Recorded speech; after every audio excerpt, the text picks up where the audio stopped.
नमस्कार मित्र हो. तर आपल्याला रासायनिक अभिक्रियेचा तिसरा प्रकार विस्थापन अभिक्रिया डिस्प्लेसमेंट रिॲक्शन याविषयी आपल्याला माहिती मिळवायची आहे. तर या विद्यार्थी मित्र हो, विस्थापन अभिक्रिया म्हणजे काय? तर आपण मागं संयोग अभिक्रिया आणि अपघटन अभिक्रिया यातला जो फरक आहे किंवा याची जी व्याख्या आहे ती याचा आपण अभ्यास केला. तर या रासायनिक अभिक्रियेचा पुढचा जो प्रकार आहे तो आहे विस्थापन अभिक्रिया. तर विस्थापन अभिक्रिया यामध्ये एक उदाहरण आपण घेऊ. कॉपर सल्फेटच्या निळ्या द्रावणात जस्त पूड जर आपण टाकलं, म्हणजेच कॉपर सल्फेट आणि जस्ताची जर आपण अभिक्रिया केली तर त्या ठिकाणी झिंक सल्फेटचे रंगहीन द्रावण तयार होतं आणि त्या ठिकाणी काय होते, उष्णता बाहेर पडते. तर ह्या विस्थापन अभिक्रियेचे जे रासायनिक समीकरण आहे ते समीकरण आपल्यासमोर इथं स्क्रीनवर दिसतं. तर ते समीकरण आपण पाहिल्यानंतर या विस्थापन अभिक्रियेविषयी आपल्याला सखोल अशी माहिती मिळेल. तर या समीकरणामध्ये CuSO4 म्हणजे कॉपर सल्फेट ते जलीय द्रावण आहे आणि त्या जलीय द्रावणात आपण काय केलं, लोखंड म्हणजे लोखंडाचा एक खिळा आपण जर त्या द्रावणात टाकला तर त्या कॉपर सल्फेट आणि लोखंडाची रासायनिक अभिक्रिया होते आणि त्या ठिकाणी FeSO4 म्हणजेच स्फेरस सल्फेट हे जरी द्रावण तयार होतं आणि तांबे जे आहे ते तांबे विस्थापित होतं. तर विस्थापन अभिक्रिया हे आपण समीकरणाच्या नुसार पाहिलं. तर या ठिकाणी कॉपर सल्फेटमधील जे तांब्याचे दोन जे धनायन आहेत त्या दोन धनायनची जागा का करते माहिती आहे का,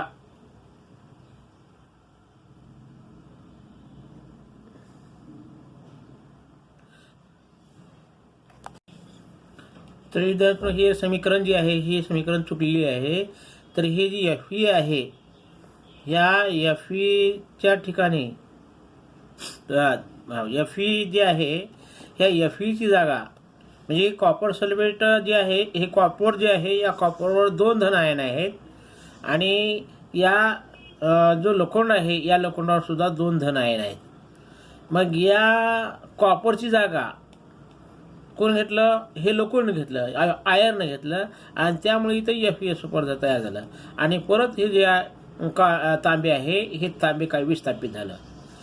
मग अशा पद्धतीनं आपणाला म्हणता येतं की एकाची जागा म्हणजेच एका संयोगातील कमी अभिक्रियाशील मूलद्रव्याच्या आयनाची जागा दुसऱ्या जास्त अभिक्रियाशील मूलद्रव्ये स्वतः आयन बनवून घेतो, तेव्हा त्या अभिक्रियेला आपण काय म्हणतो, विस्थापन अभिक्रिया म्हणतो.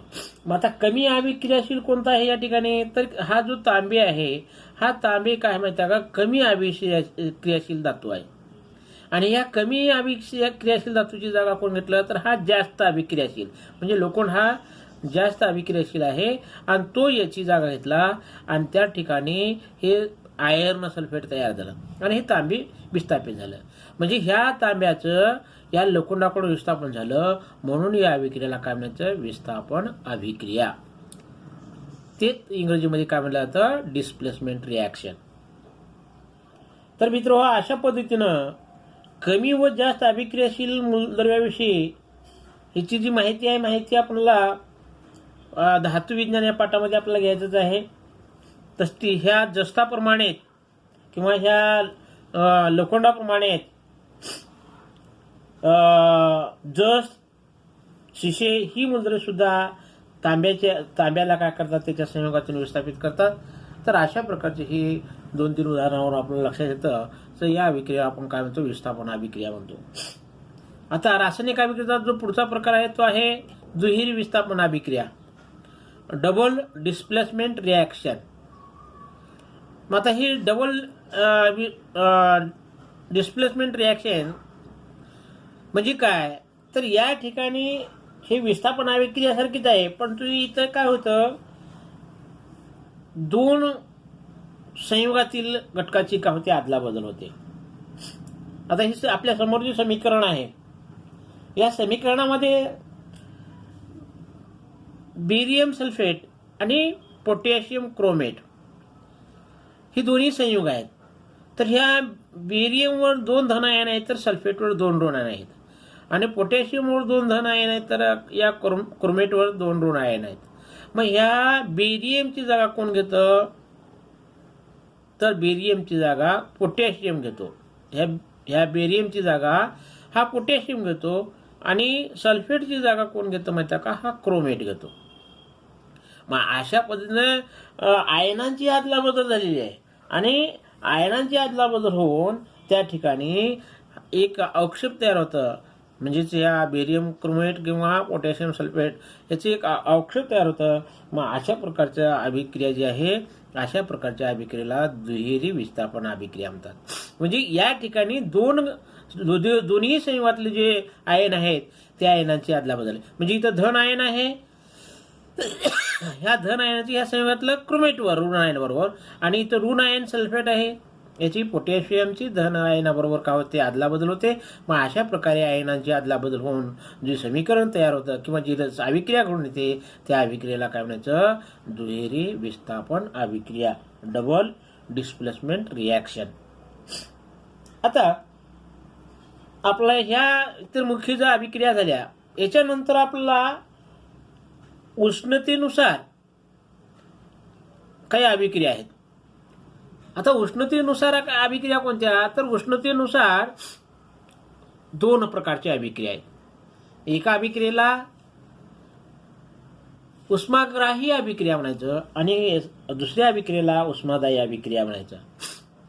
मग आता रासायनिक अभिक्रियेमध्ये उष्णतेची देवाणघेवाण होते, म्हणजे उष्णता घेतली तर जाते किंवा उष्णता दिली तर जाते. मग या देणे किंवा घेण्यावरून रासायनिक अभिक्रिया कोणती ते ठरवता येतं. मग आता रासायनिक अभिक्रिया उष्मादायी आहे का उष्माग्राही आहे, ह्या उष्णतेच्या प्रमाणावर अवलंबून आहे. मग उष्मादायी रासायनिक अभिक्रियेमध्ये अभिक्रियकांचं रूपांतर उत्पादित होत असताना उष्णता बाहेर टाकली जाते, तर उष्माग्राही अभिक्रियेमध्ये अभिक्रियकांचं रूपांतर उत्पादन होत असताना परिसरातील उष्णता शोषली जाते किंवा बाहेरून उष्णता सतत त्याला पुरवठा करावी लागते. तर आता इथं आपल्या लक्षात येईल उष्माग्राही म्हणजे अभिक्रिया कोणती, तर ही जी अभिक्रिया आहे कॅल्शियम कार्बोनेट अधिक उष्णता.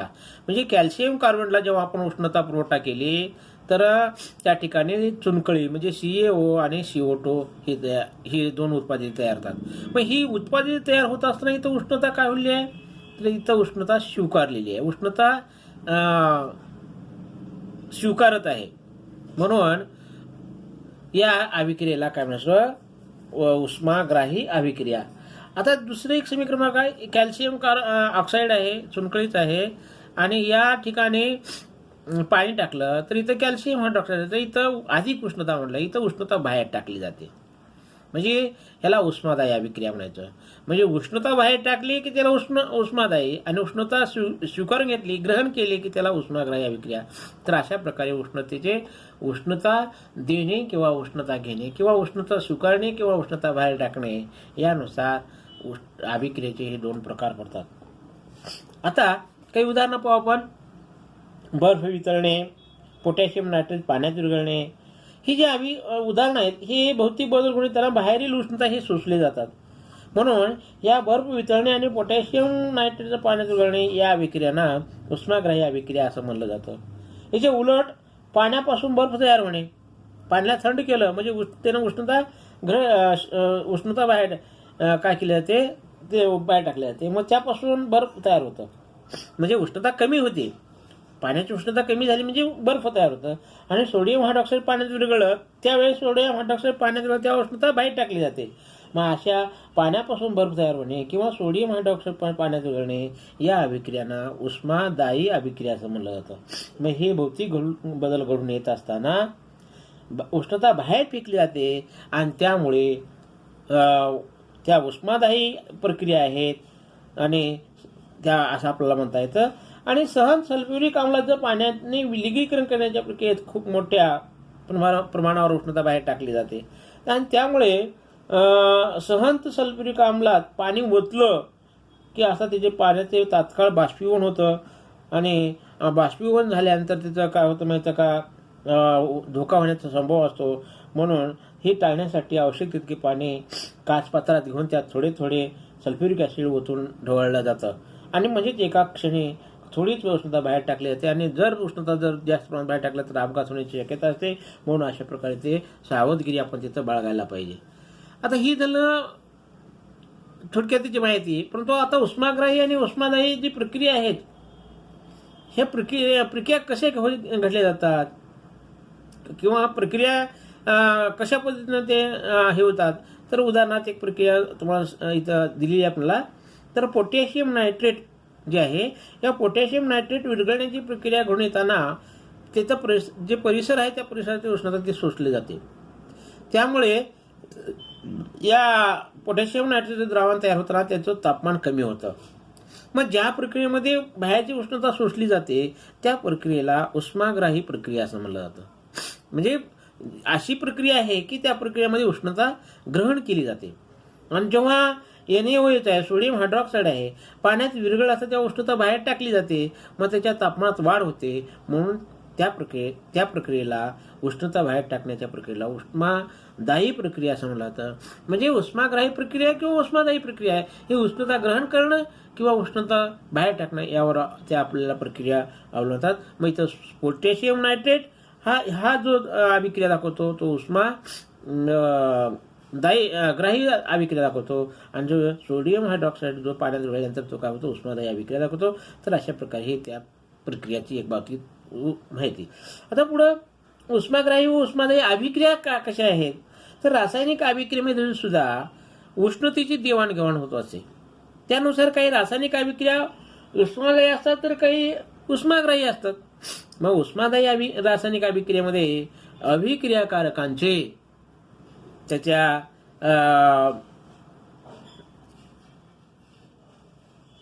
रूपांतर उत्पादनामध्ये होताना उष्णता बाहेर टाकली जाते. तर उष्माग्राही अभिक्रियाचे रूपांतर उत्पादनामध्ये होताना परिसरात उष्णता शोषली जाते किंवा बाहेरून उष्णता सतत द्यावी लागते. म्हणजे अशा प्रकारे हे सुद्धा अभिक्रियाचं उदाहरण. आता अभिक्रियाचं उदाहरण आपण पाहिजे आपल्या समोर स्क्रीनवर दिसतं किंवा ते कॅल्शियम कार्बोनेट अधिक उष्णता आणि कॅल्शियम ऑक्साईड अधिक CO2. तर इथं उष्णता काय केलं त्यानं स्वीकारत आहे. म्हणजे कॅल्शियम कार्बोनेट उष्णता स्वीकारत आहे, ग्रहण करत आहे आणि त्या ठिकाणी दोन उत्पादित तयार होत आहेत. म्हणून या अभिक्रियाला उष्माग्राही म्हणायचं. आणि कॅल्शियम ऑक्साईड अधिक H2O हे दोन्हीचं रासायनिक अभिक्रिया कॅल्शियम हायड्रॉक्साईड तयार झालं, चुनखडी तयार झाली, तर त्या ठिकाणी उष्णता बाहेर टाकली जाते. म्हणून त्याला उष्मादायी अभिक्रिया असं म्हणलं जातं. तर अशा पद्धतीनं हे झालं उष्माग्राही आणि उष्मादायी प्रक्रिया आणि अभिक्रिया. आता पुढं आहे रासायनिक अभिक्रियेचा वेग. तर रासायनिक अभिक्रियेचा दर ह्याच्यामध्ये काय आहे, रेट ऑफ केमिकल रिॲक्शन. तर इथं काही प्रक्रिया आपल्याला दाखवलेला आहे आणि त्या प्रक्रियेला लागणारा जो वेळ आहे त्या वेळ घेऊन त्या प्रक्रिया दोन गटात आपल्याला वर्गीकरण करायचे आहे. तर पहिलं उदाहरण आहे स्वयंपाकाचा गॅस पेटवत असताना तो जळू लागतो, लोखंडी वस्तू गंजते, त्यानंतर खडकाचे अपक्षीणन होऊन माती तयार होते, ग्लुकोजच्या द्रावणात योग्य परिस्थितीत इष्ट मिसळल्यानंतर अल्कोहोल तयार होतं, विरल आम्लामध्ये खाण्याचा सोडा टाकल्यावर बुडबुडे निर्माण होतात, बेरियम क्लोरच्या द्रावणात विरल सल्फ्युरिक आम्ल मिसळल्यावर पांढरा ऑक्साईड तयार होतो. ही जी उदाहरणं आहेत या सर्व उदाहरणातून आपल्या लक्षात काय येतं की काही अभिक्रिया थोड्या वेळात पूर्ण होतात. आता स्वयंपाकाचा गॅस आहे तो पेट्रोलला लगेच जळायला सुरुवात होतो, ती तात्काळ अभिक्रिया आहे, लगेच होते. आता लोखंडाच्या वस्तू गंजतात, हे त्या गंजण्यासाठी लगेच गंजत नाही, त्याला काय कालावधी खूप लागतो. किंवा खडकाची झीज होते आणि झिजवून त्यापासून माती तयार होते, लगेच होत नाही, त्याला सुद्धा खूप कालावधी जातो. म्हणजे खडकाच्यापासून माती होण्यासाठी खूप कालावधी लागतो. किंवा खाण्याचा सोडा जो आहे, म्हणजे विरल आम्लामध्ये खाण्याचा सोडा टाकला, मग हा आम्लाचं टाकल्यानंतर त्याची रासायनिक अभिक्रिया तात्काळ होते, लगेच होते. किंवा बेरियम क्लोरच्या द्रावणात विरल सल्फ्युरिक आम्ल मिसळल्यावर पांढरा ऑक्सिड हा तयार होतो, दह्यासारखा म्हणजे घट्ट असा पदार्थ तयार होतो. मग हे तात्काळ होतं. काही अभिक्रिया तात्काळ होतात, तर काही अभिक्रिया उशिरा होतात. मग अशा ह्याच्यावरून विचारावरून जे जलद गतीने घडतात, तर काही ना पूर्ण होण्यास खूप वेळ लागतो, म्हणजे त्यांना मंद गतीने घडतात. मग याचा अर्थ आपला असा करता येतं की भिन्न अभिक्रियेचा दर भिन्न असतो. म्हणजे रासायनिक अभिक्रिया ह्या सारख्याच नाहीत. त्याचं रासायनिक अभिक्रिया घडून येण्याचा जो कालावधी आहे किंवा दर जो आहे तो दर वेगवेगळा आहे. जसं आंबा पिकणे किंवा फळ पिकणे, हे फळ लगेच पिकतं का? नाही. फळ अगोदर परिपक्व व्हावं लागतं. परिपक्व झाल्यानंतर मग त्याच्यामध्ये काय होते माहिती आहे का, जी अभिक्रिया आहे ती अभिक्रिया म्हणजे जलद गतीने होत नाही, सावकाश होते. म्हणजेच मंद आणि शीघ्र अशा पद्धतीनं आपल्याला म्हणता येतं. मग एकच अभिक्रिया समजा अटी बदलल्यानंतर वेगवेगळ्या दराने घडू शकते. उदाहरणार्थ हिवाळ्यामध्ये आपण दूध विजल्यानंतर त्याचं दही बनवायला खूप वेळ लागतो, परंतु उन्हाळ्यातील उच्च तापमान दही बनवण्याच्या अभिक्रियेचा दर वाढवतं व दही लवकर बनतं. म्हणजे हिवाळ्यामध्ये दही लवकर बनत नाही, परंतु उन्हाळ्यामध्ये ते दही लवकर बनतं. याचं कारण काय आहे? तर याचं कारण ते जे तापमान आहे ते तापमान, म्हणजे हिवाळ्यामध्ये तापमान प्रमाण कमी असतं आणि उन्हाळ्यामध्ये तापमान काय असतं माहिती का, जास्त असतं. म्हणून अशा पद्धतीने काय माहिती का, हे रासायनिक अभिक्रिया घडून येण्यासाठी काय वेळ कमी लागणे किंवा वेळ जास्त लागणे, यावरून रासायनिक अभिक्रियेचा जो दर आहे तो दर कशावर अवलंबून असतो, तर त्याचे विविध घटक आहेत. विविध घटकावर रासायनिक अभिक्रियेचा वेग दर अवलंबून असतो. मग त्यामध्ये हा जो परिणाम करणारे घटक आहेत, म्हणजे रासायनिक अभिक्रियेच्या वेगावर परिणाम करणारे जे घटक आहेत, मग ते कोणते घटक आहेत? तर त्याला आपण factors affecting the rate of a chemical reaction असतो. तर त्याच्यामध्ये एकूण 5 घटक आहेत. तर त्यामध्ये पहिला घटक आहे अभिक्रियाकारकांचं स्वरूप, नेचर ऑफ रिॲक्शन. ते स्वरूप कशा पद्धतीचं आहे? अभिक्रियाकांचं स्वरूपावर काय रासायनिक अभिक्रियेचा जो दर आहे तो दर अवलंबून आहे. दुसरा घटक आहे अभिक्रियाकांकाच्या कणाचा आकार, म्हणजे ते जे कण आहेत ते कण आकाराने मोठे आहेत का लहान आहेत, त्यालाच आपण size of the particles of reactions म्हणतो. त्यानंतर अभिकारकांची संहती, म्हणजे त्याचं प्रमाण, अभिक्रिया करण्याचं प्रमाण, म्हणजे त्याच्यामध्ये असणारं जे टक्केवारी आहे ती संहती कशी आहे, त्याला कॉन्सन्ट्रेशन ऑफ रिॲक्शन म्हणतात. त्यानंतर अभिक्रियेचे तापमान, टेम्परेचर ऑफ द रिॲक्शन, म्हणजे तापमान, कमी तापमान आणि जास्त तापमान.